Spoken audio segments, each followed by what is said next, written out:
listening to The Dating Den with dating and relationship badass and best-selling author Marni Batista. Every week, you'll get the raw truth from top experts and real people on the important dating, sex, and relationship issues you want to know about. So if you're ready for true talk that's authentic and unfiltered, and you're not afraid to be called out on your stuff, then you're ready for what's next.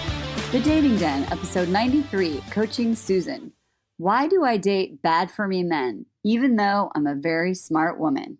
Ladies, welcome into the Dating Den. I'm super excited. I'm actually in my satellite den in Arizona this weekend, visiting some family members.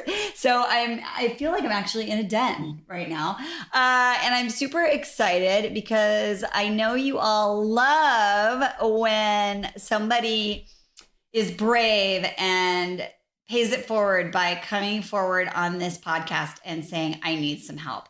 So I would love to introduce all of you to Susan. So Susan, this is where we like cue the applause button, but you can imagine everyone's going, yay, welcome.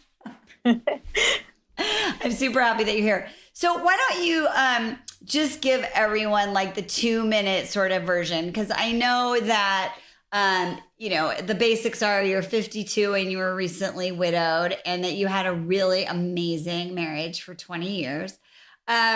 So why don't you just sort of bring us up to speed around, what's been happening since and where are you feeling really stuck as it pertains to really rebuilding this part of your life?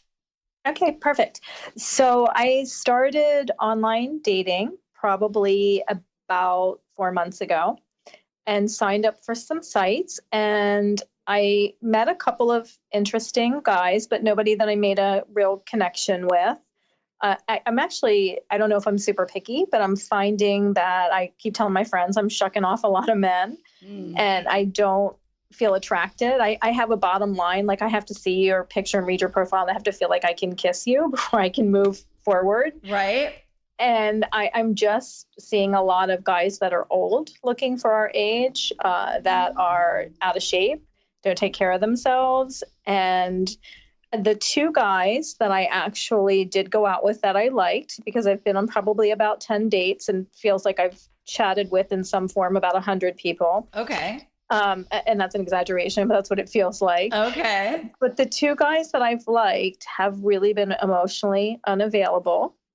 And this last guy that I dated for about 6 weeks, he just is a guy that if you were my friend and you called me and said you were dating him, I would be like, what's wrong with you? Because he just does not bring anything to the table. But for some reason, I got really caught up in him. And he was what you would describe as a crumbs guy. And okay. We haven't talked now for a week, but he stood me up 3 different times.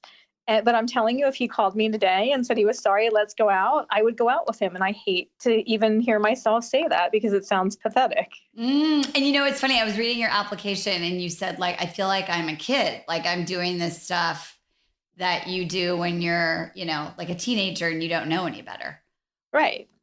Yeah. So, okay. Well, let's break it down. So first of all, I just want you to know that out there in podcast land, probably 98% of the women that are listening are nodding their head. Susan going, oh my God, I totally do that too. So I just want you to know you're not alone.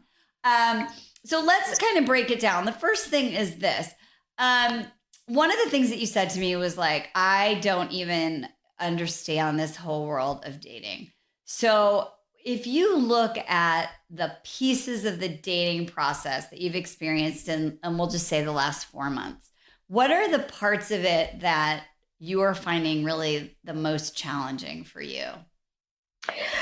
So I guess the one is, what are my expectations too high? Because I'm really trying to find someone that I find physically attractive, and that to me, finding that person, it's like a needle in the haystack because there's quantity men out there, but I'm not finding the quality men. So that, and then really all around, like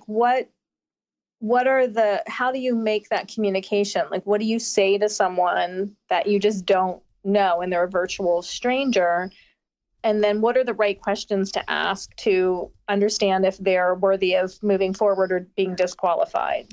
Got it. Okay, so one of the most important things I can teach you is this, because you said maybe I'm too picky. So here's what I really want for you to start to make friends with. There is this fine line in which you are discerning but not picky.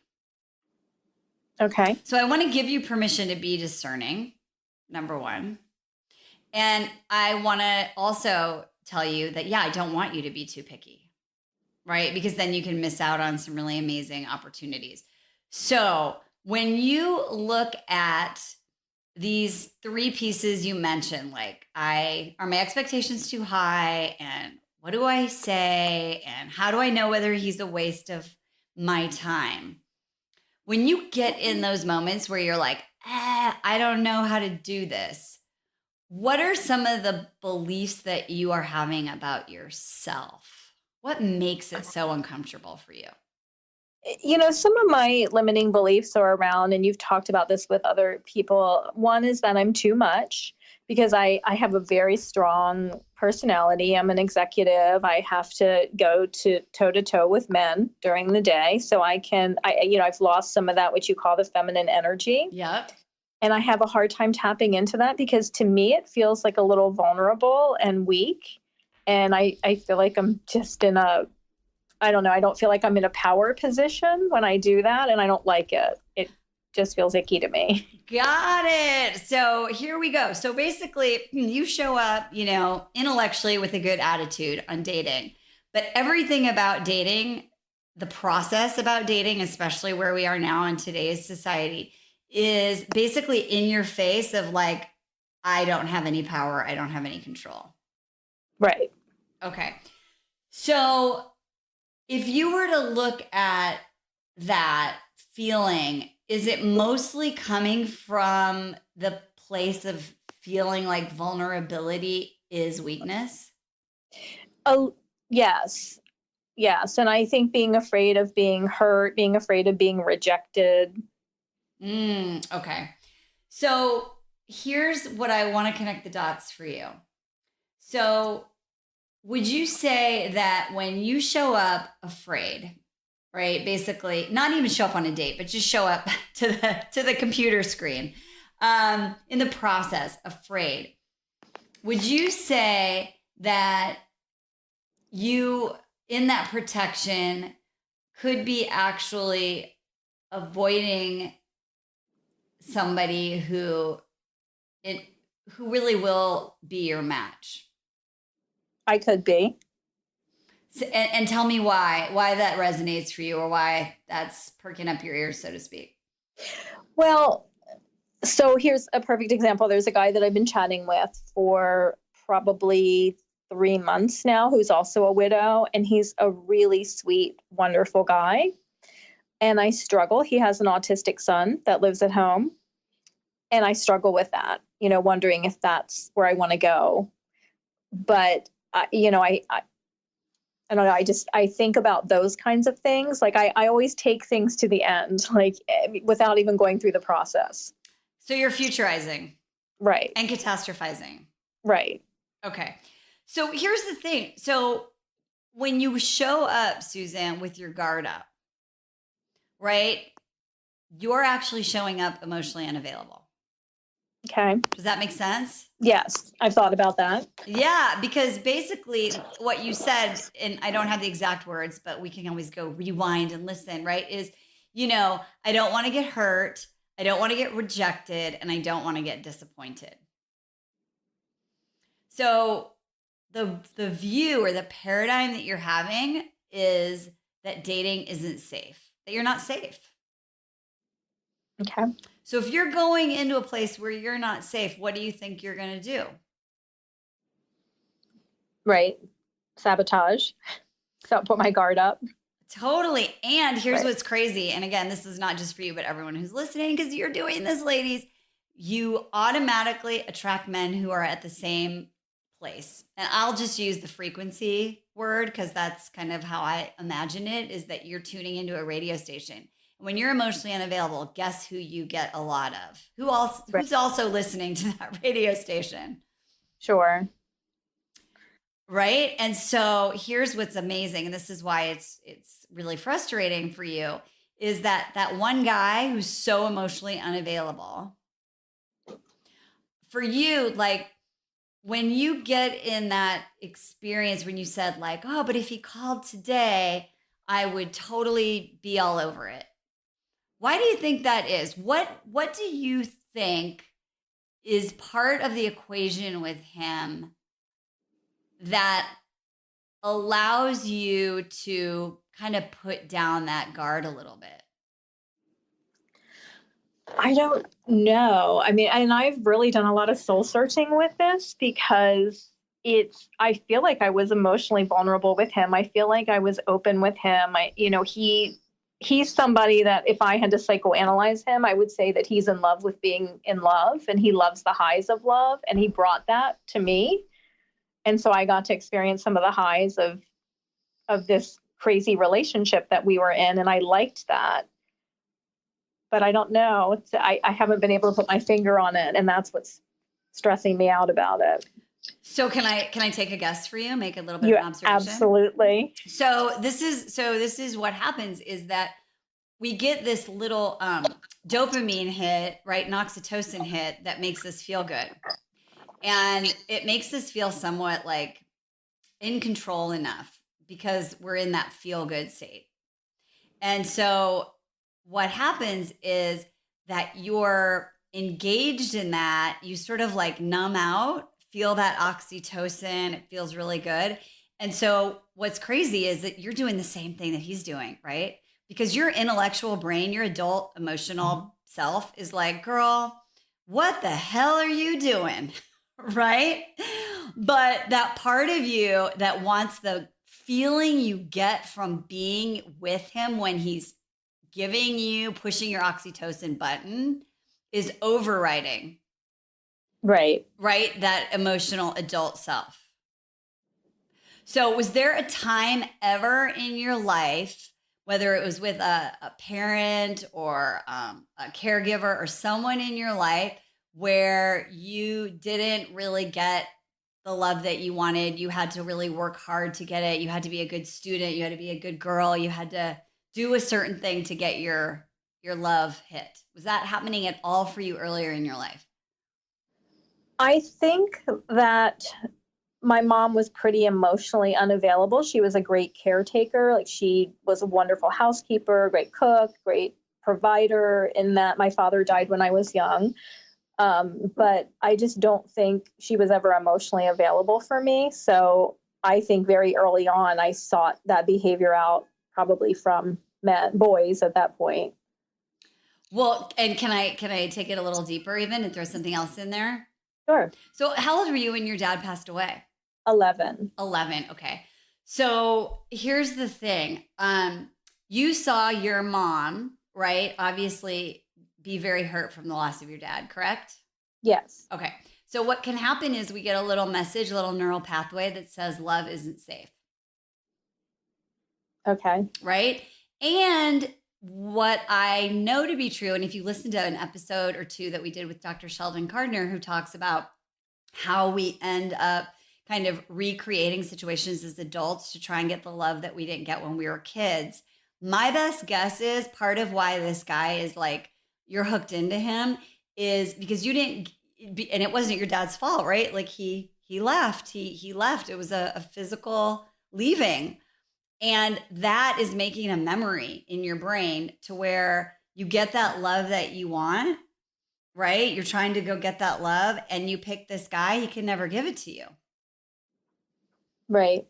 So you're recreating that same pattern. Okay. Does that make sense? So how do I stop? So, and then there's another piece that's further complicating it. And this is the kind of the icing on the cake or the final nail in the coffin, however you want to look at it, is that, look, here's the thing. You know that this guy is emotionally unavailable and he's really not safe. Right. Right? Like there's no way you would love him unabashedly like you loved your husband. It's not safe. Right. So guess what? I know that on some level you think you're being totally open and all of that. But I promise you, your little lizard brain is holding back because he's not safe. So you get to be in a relationship and you get to get all those feel-good hormones, but you really don't have to let your guard down because it's actually not safe to let your guard down. And your brain knows that. Okay. So he's perfect for you. So all of this, especially for someone who says like, I'm too much, like I'm an executive, I like to feel in control. My best guess is that all of dating globally, you said the whole process just feels like, I don't understand it. What I want you to understand is that for you, for that person whose world got shifted when you were 11, who had a mom who's unavailable, being in control is really important to you. Oh, yeah. Oh, yeah. So right now, dating is a giant mirror, like right up against your face going, Susan, you are so not in control here. Yeah. Right? So what happens is for most people, then they just keep attracting guys who aren't at their level, right? The unavailables, because they're unavailable. They keep collecting evidence that it sucks. They keep feeling more out of control. And then you like either abandon ship, you end up staying with somebody like this guy for, shit. I've seen people stay with, my record that I broke in is someone who was doing this for 16 years. Right? So it can go on and on and on because there's chemicals involved and there's unresolved childhood stuff. Okay. So I think you were going to ask me, oh my God, so what do I do? Right. Yes. Okay. So the first thing that I want you to do is I want you to start to disengage from this man. But what I want you to do is emotionally start to disengage through really being real about what's going on. Okay. So you haven't talked to him in a week, right? Right. Okay. And so normally, do you hold out a certain amount of time and then he messages you? Like, what's your little dance that you guys do? So it hasn't been more than 3 days, but then he'll call and say some wonderful things. He'll give you some crumbs. And you're like, nom, nom, nom, nom, nom, yeah. Right. Get that little finger getting all the little crumbs on the plate. So this must be making you crazy because it's been a week. Yes. Okay. So are you feeling like in those moments, are you feeling like you want to text him? Like what's going on for you right now? I want him to call, absolutely, but I won't call him or text him because I know it's not safe. And I know all I'm doing is just putting myself in a further bad situation. I'm sure if I called him today, we could resume and pick things up. And I don't know, he may be waiting for me to call him. I don't know what he's doing because he likes to be a victim. So I'm sure, he's a victim of me not calling him. So I won't call him or text him. I'm good about that. But if he called me or texted me, I would respond in a hot second. Okay. So number one is when you start to get the feeling like you need a little man crack, right? You're like, oh, I really want to call him. I really wish he would call me. I want you to start asking what I call those high quality questions. Okay. Which is really what's going on here. So when you're feeling those feelings of like, I want to hear from him. I wish he would call me. How are you really feeling? I think I feel scared and I don't know. I really feel like I'm afraid of being alone. I feel rejected. So you feel scared and you feel afraid of being alone specifically, and you feel rejected. Right. Okay. So what you're looking for is what? What's the story? Because it's definitely a story that you have going on in your mind. If like he called me, then it makes me feel what? Why would you go for it in a hot minute? I think it would make me feel valued, like he wanted me, like I mattered to him, loved. Okay. So what you're really wanting is connection. Right. And you want validation. Right. Okay. So, and how long ago did your husband pass away? It's been 10 months, so not long. Okay. So part of you is also just going through this transition of like being lonely. Right. Oh, absolutely. And being alone, which are two different things. Right. Okay. So would you say, correct me if I'm wrong, because I'm going to make a bold statement here, but if I'm wrong, just tell me. Do you feel like underneath all that is like you just miss your husband? I do. I miss the dailiness of our life. And, I do. I miss that a lot. Yeah. So there's just so many parallels, right? Like your husband died, your dad passed away, right? You've been like left. Right. Yeah. So here's what I want you to start thinking about, Susan. When you are like needing a hit of the man crack, hoping that he's going to call, Right. I want you to just do two things. One is I want you to ask yourself what's really going on. How am I really feeling? Okay. And I want you to also ask yourself, if I'm really honest, am I really missing him? Or I'm missing the feeling of being loved, of knowing that someone's there for me? Am I missing my husband? Am I mad still that I didn't get like my full lifetime that I really wanted with my dad? Like, what do I really, really miss? Right. Because if I ask you that question now, do you really feel like you miss that guy, or are you missing those deeper pieces? No, I know I'm missing those deeper pieces, because if this guy were to be totally in love with me and we were to have a relationship, it wouldn't take me long to be disinterested in that, because he doesn't bring anything to the table that I would need long term. Yeah. You just want what you can't have. And you've had that happen to you 2 major times in your life. Right. Okay. So that process is feel the feelings, like name the feeling that you're feeling, be really honest about it. And then look at, what am I really missing? And then I want you to make it really clear for yourself in those moments. I'm missing my husband. Maybe I'm missing my childhood that I didn't get. Missing that my mom was unavailable for me. Right? Okay. And my guess is that jonesing for a hit of the bad guy is probably going to shift. So the third part is then, how can I self-soothe? Right? What do I really need? Do I need to talk to a friend? Do I need to get a hug from someone? Do I need to have a healthy distraction and like watch something funny? Do I need to actually do some work and start resolving some of these things, right? Like be in the process of actually not just kind of doing these little band-aids that we're talking about, but actually what can I do then to actually go in and heal some of those things? Okay.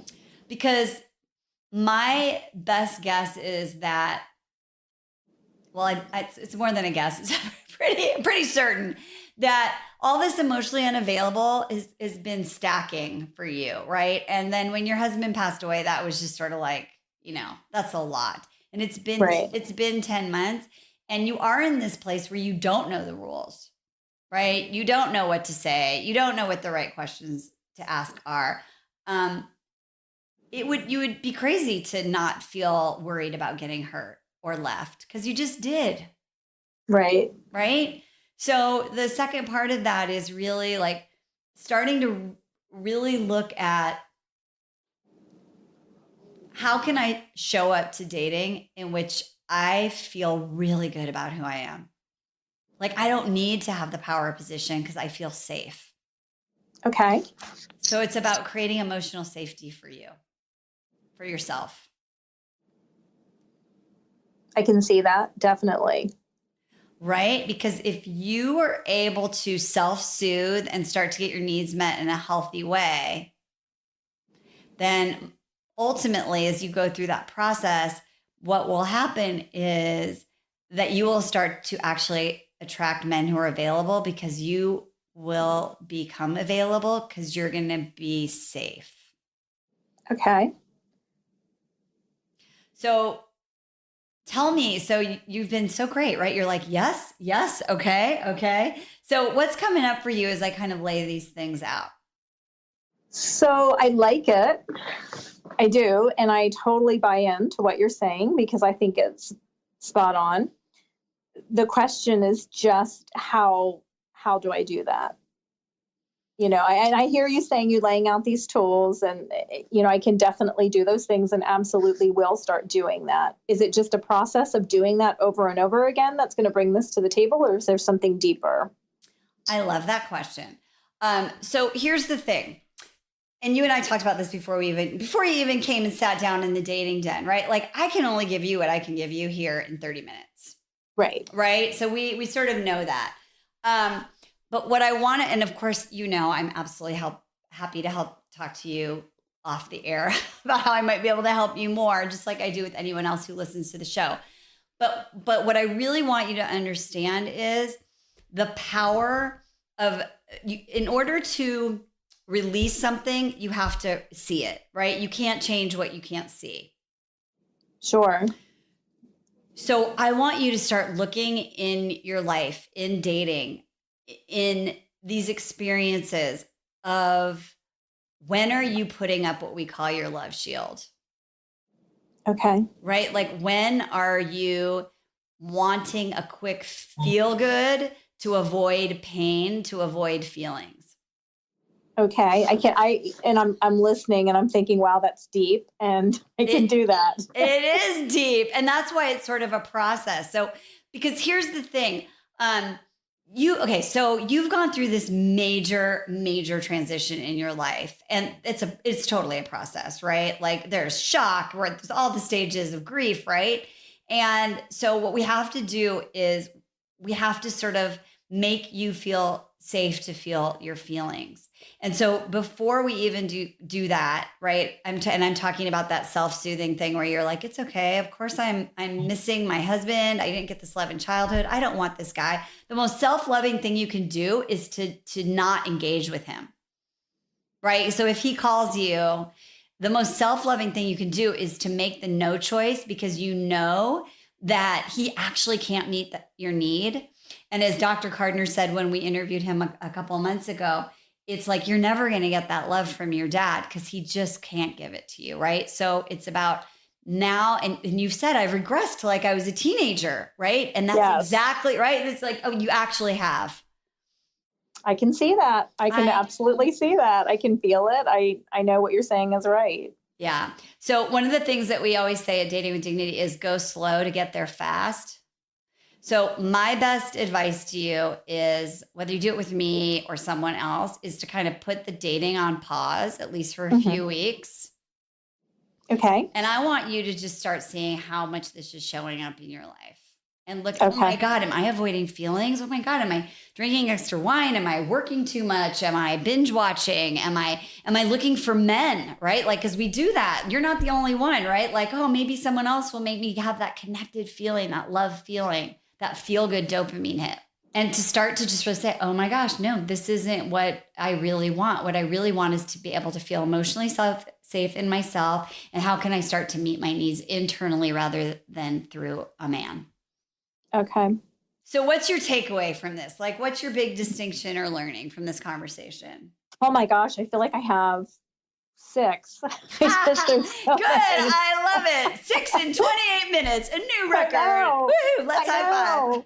I mean, I really just about the emotional shield and the way that I'm showing up emotionally unavailable and attracting those kinds of men and really just asking those, as you're saying, high quality questions about what I'm looking for, what I'm getting out of talking to people that are not in my best interest, and really just kind of sitting with that for a while and finding ways to feel emotionally safe so I can show up and attract that back. Totally. That's it. Because until you are emotionally safe, until you feel like you are totally enough and lovable as you are, you're not too much. As long as you feel like there is no power position, right? You're just coming to dating from a place of authenticity. And then once you do that, then you get the skills, right? Because there are skills. It's like you haven't dated in 20 plus years, right? So the landscape's changed. So then it's like, it's like trying to text someone with a phone from like 1995. right? It's like, right. we got a smartphone, honey. We got to teach you how to use it. It's like, right? How we are now with technology, we're like getting someone to show us how to do it. So those are all the pieces, right? That's slow, go slow to get there fast. And once you have that, then like it's ready. It's go time. Sure. And then one last question. Sure. Around me being too picky. Where does physical attractiveness fall into all of this? Okay. I love that question. So the first and most important thing is that what I want for you to be looking for is someone who meets your core values. And I would say like the top 5 core values. Okay. Okay. Now, usually when people do this process, when we work with them, they realize that a lot of those core values end up physically looking like someone they're attracted to. Because there's not only a physical connection, but that intellectual connection is there. The interests are there, right? So that's really the most important piece. And for women, what we know to be true, the data actually shows this, is that if women see a man online, for example, and we think he's like a 4 or even a 5, right? Like not attractive.